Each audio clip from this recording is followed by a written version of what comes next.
नमस्कार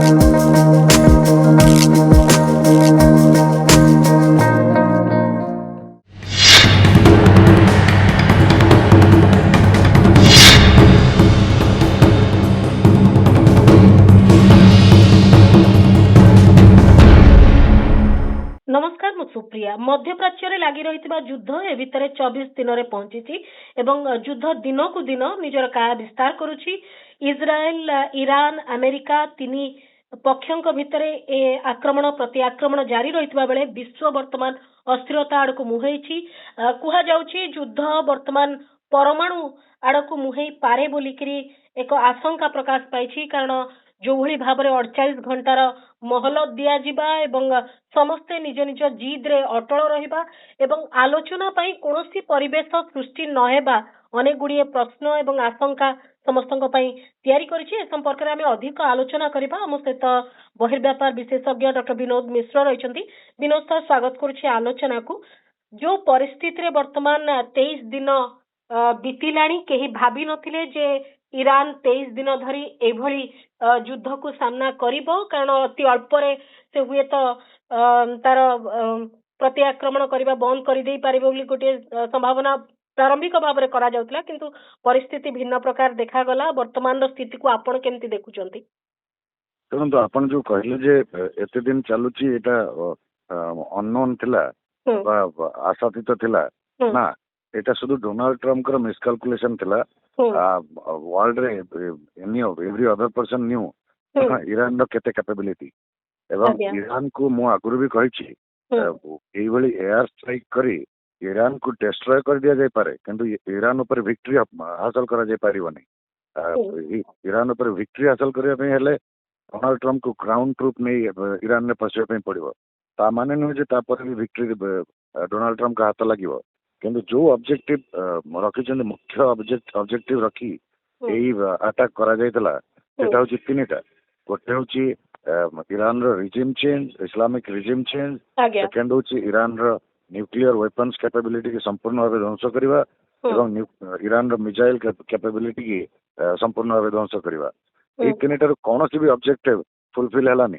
काहे कि हलानी ना, प्रथम जो आशा पोषण करथिले डोनाल्ड ट्रम्प इसे जदि इस्लामिक रिजिम रो मुख्य आयतुल्लाह अली खोमेनी को एलिमिनेट कर दियंती ताले बहुत हुए आईआरजीसी रो जो जनरल्स माने अछंती एमाने बहुत हुए क्षमता लोभरे इफेक्ट करि जिवे एवं गोटे नुआ सिस्टम एस्टाब्लिश करा जाय परिबो।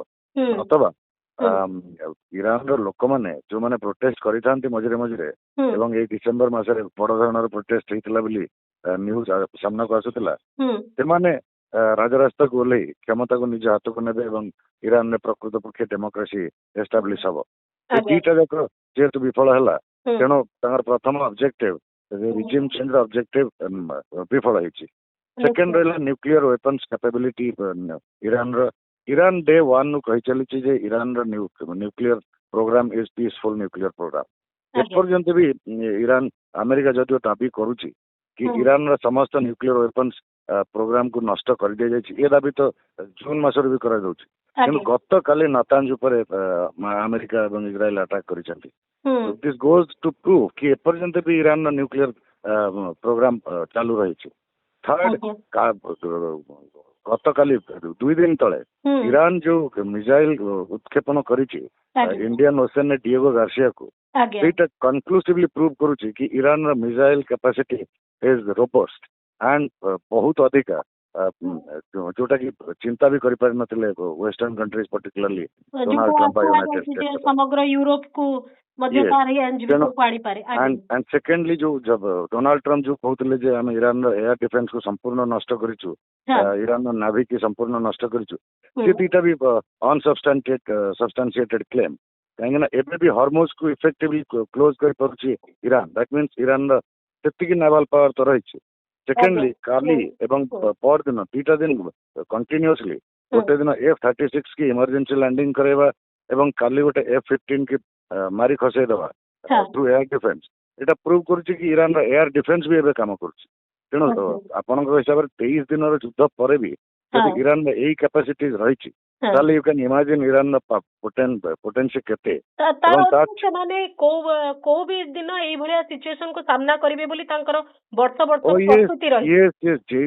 ଯୋଉଭଳି ଭାବେ ଇସ୍ରାଏଲ ବର୍ଷ ବର୍ଷ ଧରି ପ୍ରସ୍ତୁତି କରୁଛି ଇରାନ କୁ ମାତ ଦେବ ବୋଲି, ଇରାନର ରିଜିମ୍ କି ମାତ ଦେବ ବୋଲି, ସେମାନେ କେମିତି ସେଥିରୁ ବଞ୍ଚିବେ? ଏବଂ ଇରାନ ଏଇଟା ଭଲ ଭାବେ ଜାଣେ। ବର୍ତ୍ତମାନ ଯୋଉ କଥାଟି ଇରାନ ତାଙ୍କର ରାଷ୍ଟ୍ରର ସୁରକ୍ଷା ପାଇଁ ରିଟାଲିଏଟ କରୁଛନ୍ତି, କାଉଣ୍ଟର ରିଟାଲିଏଟ କରୁଛନ୍ତି, କିନ୍ତୁ ଏବେ ଇସ୍ରାଏଲ ଯୋଉ ପ୍ରକାରର ପୁରା ବିଶ୍ୱକୁ ଜଣେଇବାକୁ ଚାହୁଁଛି ଯେ ମାନେ ସେମାନେ ଭୁଲ ରାସ୍ତାରେ ଅଛନ୍ତି ବୋଲିକିରି, ସେଇ ଜିନିଷଟିକୁ ଆପଣ କେମିତି ଦେଖୁଛନ୍ତି? ଏ ଯୁଦ୍ଧର କାରଣ କଣ? ଇରାନ ସହିତ ଏ ଯୁଦ୍ଧର କୌଣସି କାରଣ ନାହିଁ, ଯଥାର୍ଥ କାରଣ ନାହିଁ। ଇସ୍ରାଏଲର ଯଦି ସିକ୍ୟୁରିଟି ଦରକାର, ଇସ୍ରାଏଲ କୁ ମାନିବା ପାଇଁ ପଡିବ ପାଲେଷ୍ଟାଇନର ଏକ୍ଜିଷ୍ଟେନ୍ସ। ପାଲେଷ୍ଟାଇନର ଏକ୍ଜିଷ୍ଟେନ୍ସ କୁ ନ ମାନି ଆପଣ ଯଦି ବଳପୂର୍ବକ ଏଣ୍ଟାୟାର ୱେଷ୍ଟ ଏସିଆର ଜିଓଗ୍ରାଫି କି ଚେଞ୍ଜ କରିବା ପାଇଁ ଚାହାନ୍ତି, ଆପଣ ଏଭଳି ଗୋଟେ ଜିଓଗ୍ରାଫି କ୍ରିଏଟ କରିବା ପାଇଁ ଚାହାନ୍ତି ଯୋଉଠି ପାଲେଷ୍ଟାଇନ ବୋଲି କୌଣସି ଅଂଶ ରହିବନି, ଯୋଉଠି ଇରାନ ବୋଲି କୌଣସି ରାଷ୍ଟ୍ର ରହିବନି, ଇଜ ଇଟ୍ ପସିବଲ? ତ ଏଇଭଳି ଅବଜେକ୍ଟିଭ ଯଦି ଜଣେ ରଖେ, person like Benjamin Netanyahu, he can only be called a lunatic and he has been joined by another lunatic called Donald Trump. Unfortunately ବର୍ତ୍ତମାନ ୱାର୍ଲଡ ରେ ଏଇ ଦି ଜଣ lunatic ର ଦବଦବା ଚାଲିଛି, ତେଣୁ entire world is suffering the consequences. ଦୁଇ ସଂକୀ ରାଷ୍ଟ୍ର ମୁଖ୍ୟଙ୍କ ଦ୍ୱାରା ଯାହା ବର୍ତ୍ତମାନ ଚାଲିଛି ତାକୁ ପୁରା ବିଶ୍ୱ ଭୋଗୁଛି। କିନ୍ତୁ ମୁଁ ନିର୍ଦ୍ଦିଷ୍ଟ ଭାବରେ ଏଇ ଯୋଉ 48 ଘଣ୍ଟାର ଯୋଉ ସମୟ କଥା କୁହାଯାଉଛି, ଏ 48 ଘଣ୍ଟା କେତେ ଗୁରୁତ୍ୱପୂର୍ଣ୍ଣ ସମଗ୍ର ୱେଷ୍ଟ ଏସିଆ ବା ପୁରା ୱାର୍ଲଡ ପାଇଁ? ଶୁଣନ୍ତୁ, ଏଠି ଟେଟରାନ୍ସ ପୋସ୍ଚରିଂ ଚାଲିଛି। ଡୋନାଲ୍ଡ ଟ୍ରମ୍ପ ପ୍ରଥମେ କହିଲେ ଯଦି 48 ଘଣ୍ଟାରେ ହରମୁଜ କୁ ଖୋଲା ନଯାଏ ଆମେ ଇରାନର ସବୁ ପାୱାର ପ୍ଲାଣ୍ଟ କୁ ନଷ୍ଟ କରିଦେବୁ, starting with the biggest one first. ଆଉ ସେ 48 ଘଣ୍ଟା ପୁରିବା ପାଇଁ କିଛି ଘଣ୍ଟା ମାତ୍ର ବାକି ଅଛି। କିନ୍ତୁ ପାୱାର ସପ୍ଲାଇ ବି ତ ଇରାନରେ ଡିସେଣ୍ଟ୍ରାଲାଇଜ୍ଡ ଅଛି। No, that's true. ଯୋଉଟା ମୁଁ କହିବା ପାଇଁ ଚାହୁଁଛି, ୟା ଭିତରେ ଇରାନ ତ ସେ ସର୍ତ୍ତକୁ ତ ମାନିବ ନାହିଁ। ଇରାନ ଓଲଟା କହିଛି ଦିଟା ଜିନିଷ କି ଯଦି 48 ଘଣ୍ଟା ପରେ ଗୋଟେ ବି ଆଟାକ୍ ହୁଏ ଇରାନର କୌଣସି ପାୱାର ପ୍ଲାଣ୍ଟ ଉପରେ, ତାହେଲେ ଏଣ୍ଟାୟାର ରିଜିୟନରେ ଯୋଉଠି ବି ୟୁଏସଏ ଲିଙ୍କ ପାୱାର ପ୍ଲାଣ୍ଟ ରହିଛି ସବୁକୁ ଇରାନ ଉଡେଇଦେବ and within a day. Second ଜିନିଷ କହିଛନ୍ତି ଯେ strait of Hormuz completely will be shut down. ତେଣୁ ଏ ଦିଟା ଅଲରେଡି ଇରାନ ବି କାଉଣ୍ଟର ଥ୍ରେଟ୍ ଦେଇସାରିଲାଣି। ଅନ୍ୟ ରାଷ୍ଟ୍ର ଉପରେ ଚାପ ବି ରହିଛି ଯେ ଆପଣଙ୍କ ଷ୍ଟାଣ୍ଡ କଣ କ୍ଲିୟର କରନ୍ତୁ। ୟେସ୍, ନାଟୋକୁ ବଚେଇ ଦେଖି ସାରିଲେଣି Donald Trump. NATO is not ready to fight America's this war. କାରଣ ସେମାନେ ଏଇ ୱାର୍ କୁ କହୁଛନ୍ତି it is America's war of choice, this is not a war imposed on NATO. ନାଟୋର ଯୋଉ ଚାର୍ଟର 5 କି ଇନଭୋକ୍ କରିବା କଥା ଉଠୁଛି ବା ଡୋନାଲ୍ଡ ଟ୍ରମ୍ପ ଆଶା କରୁଛନ୍ତି, ତାର ଗୋଟେ ସ୍ପେସିଫିକ କଣ୍ଡିସନ ରହିଛି। ଯଦି ନାଟୋ କଣ୍ଟ୍ରି ଭିତରୁ କୌଣସି କଣ୍ଟ୍ରି ଉପରେ ଆଟାକ୍ ହୁଏ ତାହେଲେ ତାକୁ ମିଳିତ ଭାବେ ପ୍ରତିରୋଧ କରାଯିବ। କିନ୍ତୁ ଏଠି କୌଣସି ନାଟୋ କଣ୍ଟ୍ରି ଉପରେ ପ୍ରଥମେ ଆଟାକ୍ କରାଯାଏ ନାହିଁ। It is a war of choice Donald Trump has walked into. ବର୍ତ୍ତମାନ ଡୋନାଲ୍ଡ ଟ୍ରମ୍ପଙ୍କର ସବୁଠାରୁ ବଡ ବିଡମ୍ବନା ହଉଛି ଯେ ୱାର୍ କୁ କେମିତି ଶେଷ କରିବେ। କାରଣ ଇଟ୍ is always said, it is always easy to start a war than ending it. Now one should know how to end it. ବର୍ତ୍ତମାନ ଇରାନର କଥା ମାନି ୱାର୍ କୁ ବନ୍ଦ କରିବା ଛଡା ଅନ୍ୟ କୌଣସି ବାଟ ବି ନାହିଁ। ଓକେ, ଏପର୍ଯ୍ୟନ୍ତ ପରମାଣୁ କଥା ଆଲୋଚନା ଭିତରକୁ ଆସୁନଥିଲା ବା କେହି ଚାହୁଁନଥିଲେ ଯେ ଶବ୍ଦ କେହି ଧରନ୍ତୁ ବୋଲିକିରି, କାରଣ ସମସ୍ତଙ୍କର ରହିଛି ଯେ ଏଇ ପ୍ରକାରର ଯୁଦ୍ଧ ସେଇ ପରିସ୍ଥିତିକୁ ନ ଯାଉ ବୋଲି। କିନ୍ତୁ ଆଜି ଦିନରେ ସେ କଥା ବି ଉଠିଲାଣି। ତାହା ପୁରା ବିଶ୍ୱ ପାଇଁ କେତେ ବଡ ଚ୍ୟାଲେଞ୍ଜ, କେତେ ବଡ ଆହ୍ୱାନର ସମୟ। ଶୁଣନ୍ତୁ, ବର୍ତ୍ତମାନ ଆମେ ଯେତିକି ଇନଫର୍ମେସନ ପବ୍ଲିକ ସ୍ପିୟରରେ ଅଛି ସେଥିରୁ ଆମେ ଜାଣିଛୁ ଯେ ଏଇ ଯୋଉ କଣ୍ଟ୍ରିଜ ବର୍ତ୍ତମାନ are at war like Iran, United States ଏବଂ ଇସ୍ରାଏଲ, ଏ ଭିତରେ ଗୋଟିଏ କଣ୍ଟ୍ରି ଯାହା ପାଖରେ କନଫର୍ମ ନ୍ୟୁକ୍ଲିୟର ୱେପନ ନାହିଁ ସେଇଟା ହଉଛି ଇରାନ। କୁହାଯାଏ ଆମେରିକା ପାଖରେ ନ୍ୟୁକ୍ଲିୟର ୱେପନ ଅଛି, ସବୁଠାରୁ ବେଶୀ ନ୍ୟୁକ୍ଲିୟର ୱେପନ୍ସ ରହିଛି, ଏଇଟା ଗୋଟେ ଜଣା କଥା। ଇସ୍ରାଏଲ ହଉଛି ଗୋଟିଏ ମାତ୍ର କଣ୍ଟ୍ରି ଇନ୍ ଦ ୱାର୍ଲଡ ଯାହାର କି ନ୍ୟୁକ୍ଲିୟର ପୋସ୍ଚରକୁ କୁହାଯାଏ ନ୍ୟୁକ୍ଲିୟର ଆମ୍ବିଗୁଅସ୍ ପୋସ୍ଚର। ତାମାନେ ଇସ୍ରାଏଲ ଏପର୍ଯ୍ୟନ୍ତ ଡିକ୍ଲେୟାର କରିନାହିଁ କି ଇଏ ନ୍ୟୁକ୍ଲିୟର ୱେପନ ପଜେସ୍ କରେ, କିନ୍ତୁ ଏପର୍ଯ୍ୟନ୍ତ ମନା ବି କରିନାହିଁ କି ନ୍ୟୁକ୍ଲିୟର ୱେପନ ନାହିଁ ଆମ ପାଖରେ। ତେଣୁ ଇସ୍ରାଏଲ ଗୋଟିଏ ମାତ୍ର କଣ୍ଟ୍ରି ଯାହାର ନ୍ୟୁକ୍ଲିୟର ପୋସ୍ଚର ଜଣା ନାହିଁ। ତେଣୁ ଏଇ କନଫ୍ଲିକ୍ଟରେ ଯଦି କେହି କୌଣସି country first nuclear weapon use କରେ, then in my calculation if at all then it would be Israel. କାହିଁକି ନା ଏଇ ଯୋଉ ବର୍ତ୍ତମାନ ଇସ୍ରାଏଲ ଉପରକୁ ଯୋଉ ମିସାଇଲ ଉତ୍କ୍ଷେପଣ କରୁଛି ଇରାନ, ସେଇଟାର ଷ୍ଟ୍ରାଇକ୍ ପରସେଣ୍ଟେଜ ଧୀରେ ଧୀରେ ବଢିବାରେ ଲାଗିଛି। ତାମାନେ ଇସ୍ରାଏଲର air defence American air defence बर्तमान डिप्लीट हबार लगी सो यही मिसाइल स्ट्राइक जदि बढ़ी बढ़ी चले ताहले ताकू प्रतिहत करने पे may be Israel might use nuclear weapons not Iran. आज्ञा एई जो परिस्थिति रही परिस्थिति आपण आम देशर स्टांड को आपण केमती देखुछन्ते आपण जेमती कहले जे ट्रम्प एवं नेतान्यू दुई जन जाक निज चॉइस रे युद्ध परिस्थिति आनिछन्ती एवं पूरा विश्व को वर्तमान हंतसंत करूछन्ती बोली आमे कहि परिबा कारण भौगोलिक दृष्टिकोण ईरान संसाधन रे भी से समृद्ध एवं तांकर जो जगार से अवस्थित से जगार भी इम्पोर्टेंस रहुची सेथिपाई समस्ते आज बेसी अड़ुआरे पड़िछन्ती से दृष्टिकोण भारतर स्टांड कोठी कारण आमे जेतेबेले युद्धर 48 घंटा पूर्वरु नेतान्यू को देखा करिकरी फेरुछु सेतेबेले बहुत गुडे चर्चा बहुत समालोचना होईची तेणुकरी आज दिन रे आम स्टांड को केमती देखंती। देखो I was one of those persons who didn't like Prime Minister Modi's visit to Israel। এই ঘটিଛନ୍ତି ମୁହୂର୍ତ୍ତରେ ଇସ୍ରାଏଲ କୁ ଯିବାର ଇସ୍ରାଏଲ ପାଖରେ ଡାଇରେକ୍ଟଲି ଠିଆ ହେବାର କୌଣସି ଷ୍ଟ୍ରାଟେଜିକ ବୁଦ୍ଧିମତାର କାମ ନଥିଲା କାରଣ ଆମେ ଯଦି ଦେଖିବା ଆମେ ଇରାନ ହଉଛି ଆମର ବନ୍ଧୁ ଏବଂ ଆମେ ସବୁବେଳେ ପାଲେଷ୍ଟାଇନ କଜ କୁ ସପୋର୍ଟ କରି ଆସିଛୁ। ଦେଖନ୍ତୁ ଇରାନ ସହିତ ଆମର କିଛି ପ୍ରାକ୍ଟିକାଲ ସହଯୋଗ ବି ରହିଛି ସବୁଠାରୁ ବଡ ପ୍ରାକ୍ଟିକାଲ ସହଯୋଗ ହଉଛି ଆମର ସେଣ୍ଟ୍ରାଲ ଏସିଆନ କଣ୍ଟ୍ରି ତଥା including Afghanistan Turkmenistan Kazakhstan Azerbaijan जेते all the central Asian Republic तांको सहित कौन ट्रेड रो कौन सी रूट हम पाखरे नाही because to the west we are blocked by Pakistan to the north we are blocked by China तेणु ईरान रो चाबार पोर्ट देई आमे अफगानिस्तान एवं सेंट्रल एशियन कंट्री सहित हमर ट्रेड कारबार करू तेणु बर्तमान जदि ईरान जदि एई भली अस्थिर अवस्था रे रुहे हम सब बेले अंडर अटैक रुहे तले हमर trade with central Asia is permanently blocked or till that time it is blocked। Second, এই ইরান সহিত যুদ্ধ যোগু এন্টায়ার ওয়েস্ট এশিয়ার जो अस्थिरता देखा देछि सेठी इकोनॉमिक एक्टिविटी जो बाधा प्राप्त होछि तादरे इंडियन वर्कर्स जो माने इंडिया रो जाय काम करूछन्ती जो माने कि इंडिया रो जो $135 बिलियन रो फॉरेन करेंसी रिजर्व रो ओटा सिंह भाग कंट्रीब्यूट करंती से माने सेही कंट्रीब्यूशन करि परिबेनी may be if the situation becomes worse सेही 10 मिलियन लोक से भारत प्रत्यावर्तन करने पड़ पारे जो Bharat asset they will become liability and third जोटा कि बर्तमान आरंभ हो गलानी जदि ऑयल प्राइस बढ़े एनर्जी क्राइसिस जदि हुए गल्फ रे तार इंपैक्ट कौन हम इंडियन इकोनॉमी ऊपर मु खाली 1990-91 गोटे उदाहरण दे कहि पारे ई परिस्थिति 90-91 जो उपजितला ड्यूरिंग फास्ट गल्फ क्राइसिस जो इंडिया रो इकोनॉमी रो बैलेंस ऑफ पेमेंट क्राइसिस हो गला आमको जहाज रे भर्ती करी सुनानी लंडन बैंक रे बंदा पकी मुकुलिबा को पड़ितला एई होची आशंका एई भली आशंका मो मन रे आसे जदि ए कॉन्फ्लिक्ट आउ लंबा चले तेणु India will be the country which will be suffering the most in addition to fuel price hike आउ जो दुटा कथा कहली ए दुटा इंडिया एडिशनल लॉसेस हबो तेणु इंडिया रो स्ट्रेटेजिक स्टैंड तादर किछि नाही except our historically we want Palestinian statehood Palestinians should get a state ता छड़ा हमें सब बेले चाहूं वेस्ट एशिया हमें जाको वेस्ट एशिया को जाको अमेरिकन मिडिल ईस्ट कोंती वेस्ट एशिया रे सब बेले शांति प्रतिष्ठा हो दिस रिलीजियस वार जोटा कि 1095 रु आरंभ होईची this war actually between Iran and Israel बा इजराइल पैलेस्टाइन इशू एटा 1095 रु आरंभ होईची एबेकार इशू नुए ए इशू रो फाइनल सेटलमेंट हो through the establishment of Palestine। आज्ञा ईरान जेमती आपण कहिले जे ईरान तार प्रत्याक्रमण पई विशेष भाव में प्रस्तुत रहिचंती एवं आमर बंधु राष्ट्र मध्य संपर्क रहिच अर्थनैतिक संपर्क सांस्कृतिक संपर्क भी रहिची ए सब कथा रही आछि किंतु जेतेबेले मध्यप्राच्यर अन्य राष्ट्र ऊपर जोठी अमेरिकन बेस थिला सेठी जेतेबेले आक्रमणर कथा आसुची ईरान जेतेबेले आक्रमण करूची सेटा ईरान पई अडुआ परिस्थिति आनी पारे कि कारण सेठी जेतेबेले सिविलियन अफेक्टेड हेबे जेतेबेले तांकर पूरा व्यवस्थाटी अस्थिर होई जिवो से माने डेफिनेटली ईरान प्रति भी तांकर गोटे खराब भावना रहिबो निश्चित भाव रे सेही भावनाटा को बर्तमान उसकोचंती डोनाल्ड ट्रम्प देखु ईरान एटा अटैक करुची गल्फ कंट्री की जो मनकर कोनोसी दोष नाही किंतु ईरान कहबा कथा कि आमे केबे भी हम Gulf brothers they have used this term dear brothers Gulf रो डियर ब्रदर्स को अटैक करिवार हमर कोनोसी अभिप्राय नाही किंतु जो कंट्री रे कंट्री अमेरिका बेस करी ईरान को अटैक करुची आमर से बेस गुड़ा को अटैक करबा हमर लेजिटिमेट टार्गेट तेणु ईरान रो जेहेतु वर्तमान सबू डिफेंस को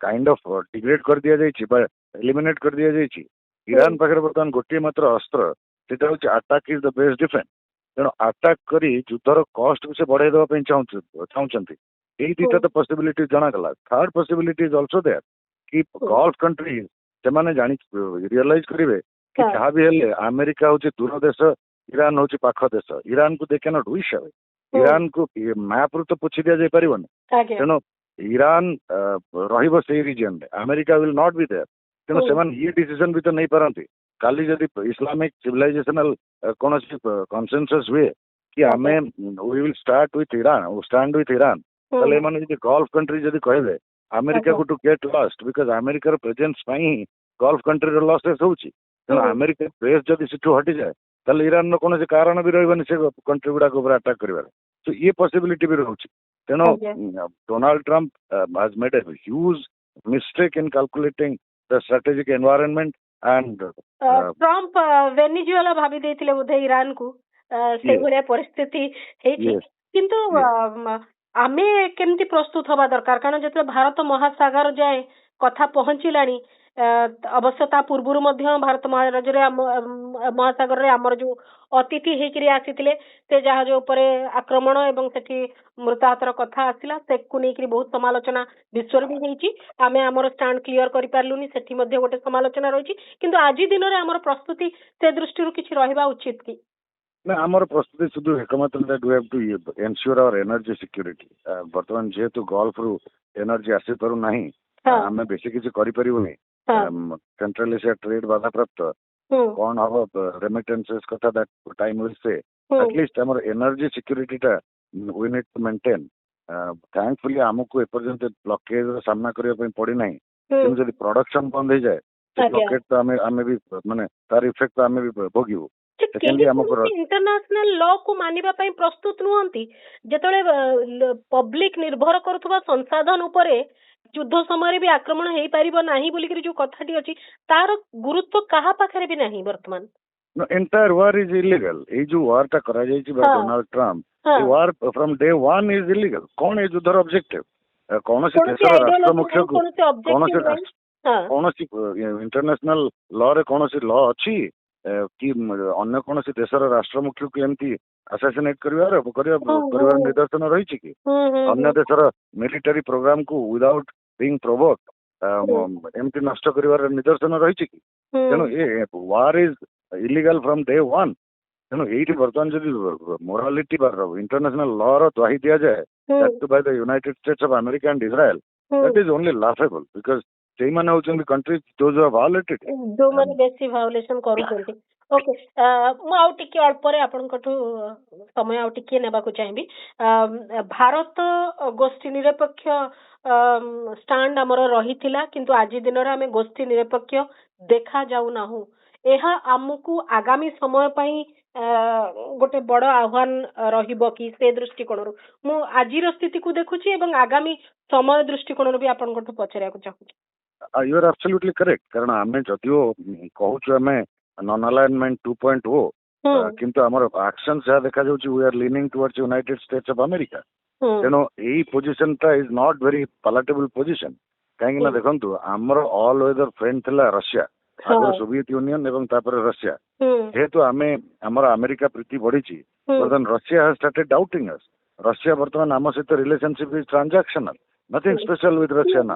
डिप्लोमेसी जोठी हमकु बारंबार ह्यूमिलिएशन परे मध्य हमर तांको प्रति एते अनुगत्य रहुची जोटा पुणी आम राष्ट्र आर्थिक एवं कूटनैतिक दृष्टिकोण भी हमको गोटे क्षतिग्रस्त एवं रंग पोजिशन रे छिड़ा करूची करेक्ट ताले केमिति एई पोजिशन ता काहे की चेंज करा गला इंडियन फॉरेन पॉलिसी रे तार व्याख्या मो पाखे नाही it can probably be given by the leadership कहीं लॉजिकली आम जिते दिन 20 वर्ष धरी इंटरनल रिलेशंस नहीं व्याख्या करने भितर shift in Indian foreign policy केबे प्रेडिक्ट भी करा जाय नथिला that we will be closer to United States एते close United States of America कोनोसी कथा को भी हमें अग्राह्य करि परिबोनी We are totally under the influence of United States of America. Okay. That's what is surprising. आज्ञा ट्रम्प ट्रेड छड़ा और किछि बुझंती नहीं तो वर्तमान ये जो वार पछरे कोनसी सेही आर्म एम्युनिशन जो व्यवस्था रही जो लॉबी रही तार कोनसी रोल रहुछि कि No, no, मागा because जो मेक अमेरिका ग्रेट अगेन भलिया तो परिस्थिति देखा जाऊ नहीं परोक्षरे कोठी ना कोठी सेही रशिया सेही माने ही लाभवान हेई पारंती एई सेही किणा किणी अस्त्र शस्त्र एई भितरे ही तो सीमित रहि जिवो no, in this either say logic ta kamo itpin karibani because in this war United States of America is spending. Russia Ukraine war America was not spending. America was selling. अर्थर माने जेतिकी अमाउंट स्पेंड करूचंती आउ आम परिस्थिति जदि आसुची आमे जेतिकी forex वर्तमान सारिबा को पड़िबो energy माने हमर गैस पेट्रोलियम ए सब पई जेतिकी सारिया को पड़िबो तांकर अलगा प्रकार स्थिति आम मानकर राष्ट्र मानकर अलगा प्रकार स्थिति से दृष्टिकोण रो विचार करूची जे एठी लाभ क्षति दृष्टि देखले No, से हिसाब रे this war is costing America very dearly. कारण ए जो war टा America is directly fighting. Difference टा होची with Ukraine war. Ukraine war को यूक्रेन को जेतिकी सहायता दिया जाउतला तार 90% NATO countries America ठार किणी यूक्रेन को दउतले तेणु सिटी America was selling सेटा गोटे प्रॉब्लम हे जे वर्तमान डोनाल्ड ट्रम्प को पई कि जो इन्वेंटरी थिला जो ammunition इन्वेंटरी थिला अमेरिका पाखरे तार गोटे बड़ भाग से मोनेटाइज कर दैछंती by selling it to Ukraine through the NATO members तेणु वर्तमान जो निजे वार लड़ुचंती से डिफेंसिव म्यूनिशंस गुड़ा कम पड़ुची से डोनाल्ड ट्रम्प तांकर इंडस्ट्रियल हाउसेस रो तांकर सबु प्रोडक्शन यूनिट रो हेड मानन को डाकी पुणी प्रोडक्शन करिया पे दायित्व दैछंती so this war is costing USA lot गोटे एस्टिमेशन होतला पर डे यूएसए रो कॉस्ट होची $2 billion तेणु in this war nobody is a gainer in the Ukraine war United states was a gainer but in this war if you ask me who is the gainer I will say Russia is the gainer आगे से परोक्षर Russia ही सफल माने फायदा पाउछंती आ गोटे कथा जानिबी जे operation सिंदूर समय आमर एठी टीम आमर सांसद माने विभिन्न राष्ट्र जाइकरी आमर स्टैंड कोन जणेबा को चाहिले पाकिस्तान विषय जणेबा को चाहिले एवं से टीम रो सबुटु पॉपुलर मेंबर थिले शशि थरूर एई रिसेंट शशि थरूर कर गोटे उक्ति आस्तिला गोटे रिएक्शन आस्तिला से संपर्क रे आपनकर किछि मत रहइबो कि से कहले नै हमें क्लियर कहा पटरे अच्छु हमें देखै पारिबु नै वर्ल्ड ऑर्डर वर्तमान सेमती कहू नाही हमको सेति पई टिके एपट को टिके सेपट को रहिया को पड़िबो तां कथार मर्म जहा आपण से दृष्टि केमती देखुचंती Well, Shashi Tharoor, I respect his acumen. से हमारा permanent representative to United Nations ଥିଲେ तांकर understanding of international relations is definitely much more.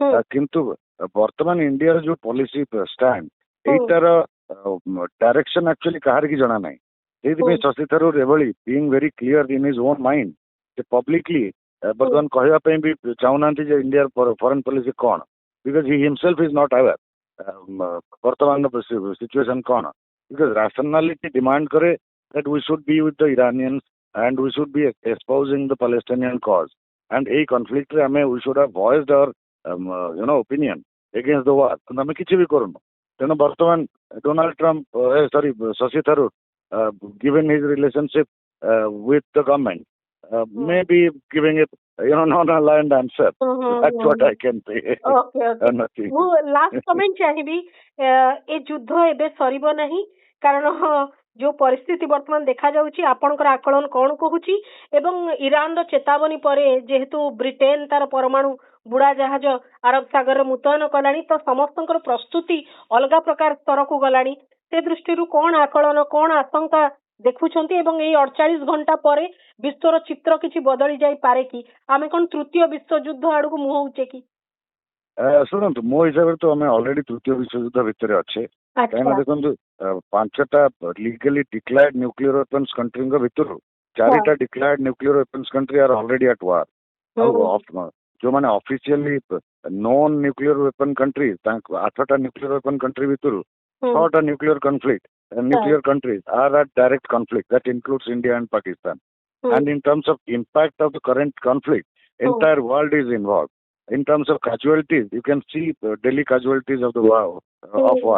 ତେଣୁ in every sense we are in the midst of third world war. Only that ଆମେ ଖାଲି ଦେଖୁନେ ବିଶ୍ୱ ସ୍ତରୀୟ ଯୁଦ୍ଧ ଦେଖୁନେ, ଆମେ ରଷିଆ ଆମେରିକାର ଯୁଦ୍ଧ ଦେଖୁନେ, ରଷିଆ ଆମେରିକା ଚାଇନାର ଯୁଦ୍ଧ ଦେଖୁନେ, but in every other sense the war is world war. ତେଣୁ that we are already in third world war. ଏବଂ ଏଇଲେ ଗୋଟେ ଏମିତି ପରିସ୍ଥିତି ଯେ ଯୁଦ୍ଧର ବି ଯୋଉ ଗୋଟେ ନିୟମ ଥାଏ ବୋଲି କୁହାଯାଏ ଏବେ ସେତିକ ବି ନାହିଁ। ହସ୍ପିଟାଲ, ସ୍କୁଲ କିଛି ବି ଉପରେ ଆକ୍ରମଣ କରାଯାଇ ପାରୁଛି, ସେଇ ସ୍ତରକୁ ଆମେ ସେଇ ଲେବଲ କୁ ଗଲାଣି ଭାରି ଏଇ ଯୁଦ୍ଧ।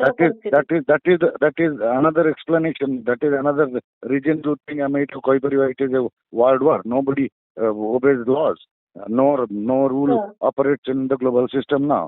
So it is a world war in that sense. आपण जो प्रथम आदर जो ଆଉ ଗୋଟେ प्रश्न ଥିଲା ଯେ କେବେ ଯୁଦ୍ଧ ଶେଷ ହବ, ଯଦି rational actors ହେଇଥାନ୍ତେ, ଯଦି ଡୋନାଲ୍ଡ ଟ୍ରମ୍ପ ଏବଂ ବେଞ୍ଜାମିନ ନେତାନ୍ୟାହୁ ଯଦି rational ଲୋକ ହେଇଥାନ୍ତେ ତାହେଲେ ଆଜି ବା କାଲି ଭିତରେ ଯୁଦ୍ଧ ବନ୍ଦ ହେଇଯିବା କଥା। କିନ୍ତୁ ଯେହେତୁ ସେମାନେ rational ନୁହନ୍ତି, nobody can predict when the war will start. ସମସ୍ତଙ୍କର ଯୁଦ୍ଧ ବନ୍ଦ କରୁଥିଲେ, ନୋବେଲ ଶାନ୍ତି ପୁରସ୍କାର ଚାହୁଁଥିଲେ, ସିଏ ଆଜି ଯୁଦ୍ଧ ଲଗେଇ ଦେଇକିରି ନିଜେ ଆମେରିକାଙ୍କ ଆଗରେ ଦୋଷୀ ହେଇକିରି ଛିଡା ହେଇଛନ୍ତି, ବୁଦ୍ଧି ବାଟ ପାଉନାହାନ୍ତି ଯେ କେମିତି ପୁଣି ଫେରିବେ, ସେଇ ପରିସ୍ଥିତି ହେଇଛି। ଗାଜା ପ୍ରତି ଯୋଉ ଅନ୍ୟାୟ କରାଯାଇଥିଲା ଇସ୍ରାଏଲ ତରଫରୁ, ଆଜି ଇସ୍ରାଏଲ ତାକୁ ଭୋଗୁଛି କି? କାରଣ ଇସ୍ରାଏଲର ବି ବହୁତ ସହର ଧ୍ୱଂସ ଲୀଳା ସେଠି ଦେଖିବାକୁ ମିଳୁଛି। ଆଉ ଯଦି କିଛି ଦିନ କନଫ୍ଲିକ୍ଟ ଚାଲେ ଇସ୍ରାଏଲ ୱିଲ୍ ସଫର ମୋର। କାହିଁକିନା ମୁଁ ଯାହା କହିଲି ଇସ୍ରାଏଲରେ ଷ୍ଟ୍ରାଇକ୍ କରିବା ରେଟ୍, ଇରାନିଆନ ମିସାଇଲର strike rate is slowly increasing. ତେଣୁ Israel will suffer more. Gaza ପ୍ରତି ତ ଯାହା କରାଯାଇଛି that cannot be compensated in any manner. କିନ୍ତୁ ସେଇଟା ବି ଯେ ରିପିଟ୍ ହଉ ଇସ୍ରାଏଲରେ, nobody would want that, because କେହି ଚାହିଁବେ ନାହିଁ, ଭାରତୀୟ ମାନେ ତ କଦାପି ଚାହିଁବେ ନାହିଁ। ସେଇଟା ହଉଛି କଥା। ବହୁତ ବହୁତ ଧନ୍ୟବାଦ। ଅନେକ ଗୁଡିଏ ପ୍ରଶ୍ନ ଥିଲା ଏବଂ ମୁଁ ଚାହୁଁଥିଲି ଆପଣଙ୍କ ଠାରୁ ଉତ୍ତର, ସେଥିପାଇଁ ଏତିକ ଆପଣ ସମୟ ଦେଇଛନ୍ତି।